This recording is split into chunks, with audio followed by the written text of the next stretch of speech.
Don't laugh at me, don't call me names, don't get your pleasure from my pain. Hi, it's Franklin with Songwriters Vantage, and today I'm here with Steve Seskin, who's most known as a artist, songwriter, and teacher, and has one of my favorite CDs, Steve Seskin Live, which is just an awesome double CD. Oh, thanks. Yeah, I can't tell you how many mornings I've had that in the CD player, just starting my day, and just, he makes me laugh, he makes me cry. Look, I'm getting the goosebumps. I call them confirmation bumps. This guy is a great writer. We're really glad you spent a few minutes with us here. A pleasure to be here. So, like I said, I know you as an artist. I've seen you perform. I've taken one of your workshops as a teacher. And then you've also, as a songwriter, you've made a career as a professional songwriter. I like to think of myself as, like, in 1985, I made a switch from being a singer-songwriter to being a songwriter-singer. Okay. In that, I spent way more of my time in the last 25 years writing songs than actually going out and playing them. I love to sing, I love to perform and entertain people, but I found that I had a better career writing songs for people, as I like to put it, way more famous than me. Right. Than I did, in terms of me getting out and playing. And frankly, I just never liked the life that one needs to live to really do the artist thing, as in do it on a national basis. And that's why you quit the Rolling Stones, right? Well, they asked me to be in the Rolling Stones, and I said, I'm not old enough. Right.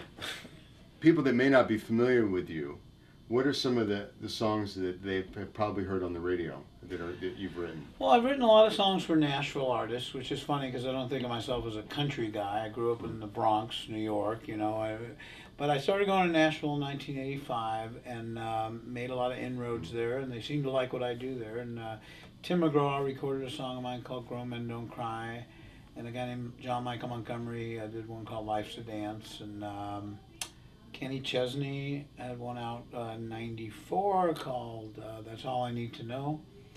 And the song I'm going to sing during this interview is called Don't Laugh at Me, and a guy named Mark Wills recorded that, as well as Peter, Paul, and Mary. And as well as you as well. As well as me. And now, do you live in Nashville? I do not. I live in San Francisco. And have you ever lived in Nashville? It sounds like some sort of interrogation. Yeah. Have you ever lived in Nashville? No, I have never lived in Nashville. Yeah. I just go there a lot. Okay, so the reason I ask is just so that people that maybe want to be country writers, they go, well, I just can't make the move. I've got family. I can't just pick up my whole family and move to Nashville. Sure. So that's why I was asking. So you've been successful in Nashville without actually having to live there full time. Well, when I went to Nashville in 1985, people said to me, when are you moving here? As soon as I met people and got a little further along, they said, so when are you moving here? I said, I'm not. And they like, well, nothing's ever going to happen then. You got to move here. And I said, well, then nothing's ever going to happen. Right. But the truth is, I've managed to make really good things happen there, but by investing in the place in the way that I needed to do it, which was taking 5, 6, 7 trips a year, right. 7, 8, 10 days at a time, mm-hmm. for 25 years. So it's not like I don't have a commitment to Nashville. I didn't go to Nashville looking for a new place to live, And I always counsel songwriters that if you're like 20-something years old and you don't really particularly like where you live, and you think Nashville would be a really good move for you, would I make the move? Absolutely. Right. Go for it. Get on the bus. Move to Nashville. I was 35 when I first went to Nashville. I had a family. I had a place I loved living. I wasn't looking for a new place to live. Right. So it just wasn't in the cards. But can you make something happen there without living there? Absolutely. And so it's for 25 years, you said you've been traveling to Nashville. What is the biggest change you think you've seen in that 25 years as a songwriter? Wow. In terms of Nashville itself, yeah. Well, how much time do we have? It's there have been a lot of changes, because when I first got there in 1985, I'll try and make this quick, it was like the end of an era that you may remember called the Urban Cowboy era. Mm-hmm. John Travolta and all the songs that were in that movie, which really put country music again on the map. It in terms of selling a lot of records. Right. And then by 85, 86, 87, that was dead. It was over. And I remember people sitting around just having the funeral dance for country music in terms of sales and listenership in the late 80s. And then something happened. I mean, I remember 89, 90, 91, all my demos that I did as a songwriter were all sung by like Garth Brooks. I'm not a name dropper, but these were who were singing my demos in 1990 for $50 a pop. Garth Brooks, Alan Jackson, Kathy Mattea, Martina McBride, Trisha Yearwood. They were all singing demos. And that turned out to be this next crop of an incredibly talented group of people that catapulted country music.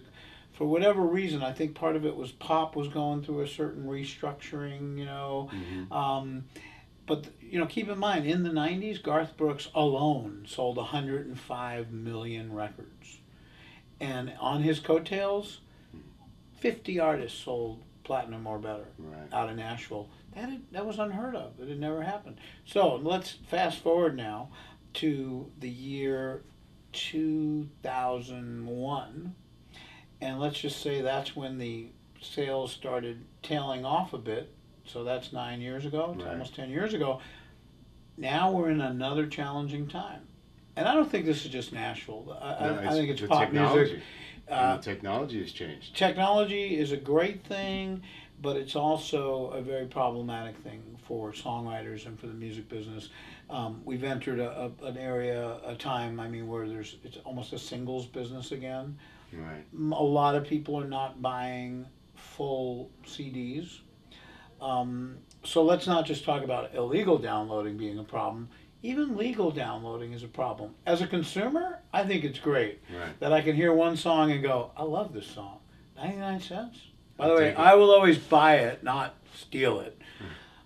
But there's an entire generation of kids, by the way, who they don't think of it as stealing. Yeah. There's file sharing.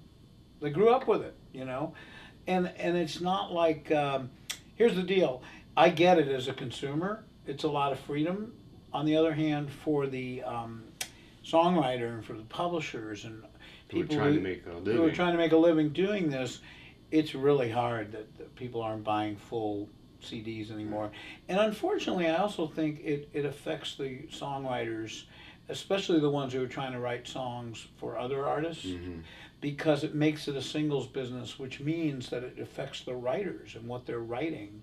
So these little gems that would get written, like, because I never sit down to write a hit song, ever. I sit down to write a great song. And so I still do that, but I gotta tell you, it's harder when you realize this song I just wrote today, it doesn't have a prayer of getting on any record, you know. I'm so glad I wrote it. You know what I mean? And some of the writers who are a little bit more opportunistic, it makes them write only one kind of song, meaning one kind of song that they think can be on the radio, instead of just letting art drive the bus. I always say, you know, you can mix art and commerce, but let's not let commerce tell the artists what they need to create in order to do well in the commerce department.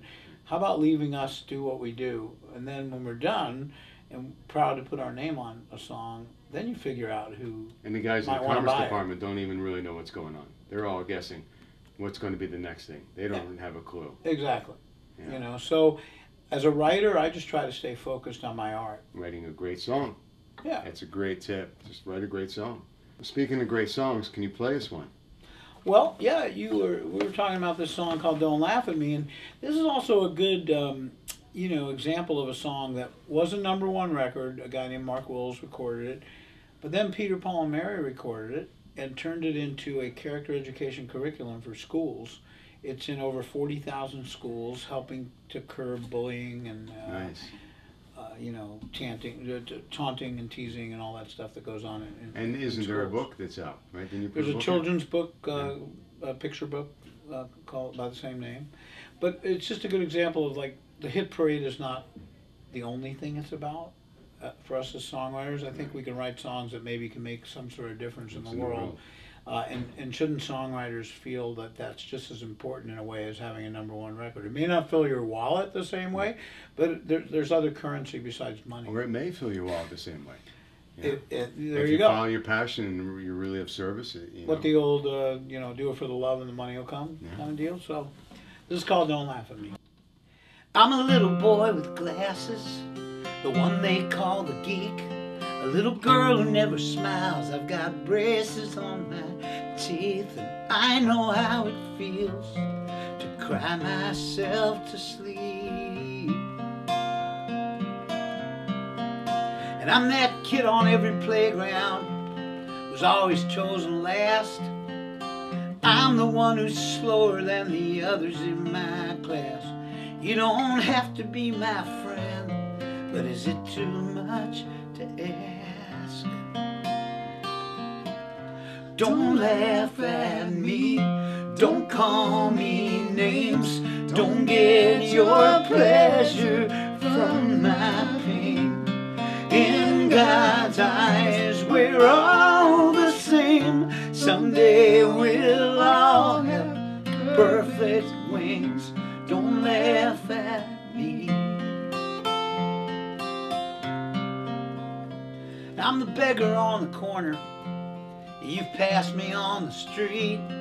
I wouldn't be out here begging if I had enough to eat. Don't think I don't notice that our eyes never meet. I was born a little different. I do my dreaming from this chair. I pretend it doesn't hurt me when people point and stare. There's a simple way to show me just how much you care. Don't laugh at me, don't call me names, don't get your pleasure from my pain. In God's eyes we're all the same. Someday we'll all have perfect wings. Don't laugh at me. I'm fat, I'm thin, I'm short, I'm tall, I'm deaf, I'm blind. Hey, aren't we all? Don't laugh at me, don't call me names, don't get your pleasure from my pain. In God's eyes we're all the same. Someday we'll all have perfect wings. Don't laugh at me. Don't laugh at me.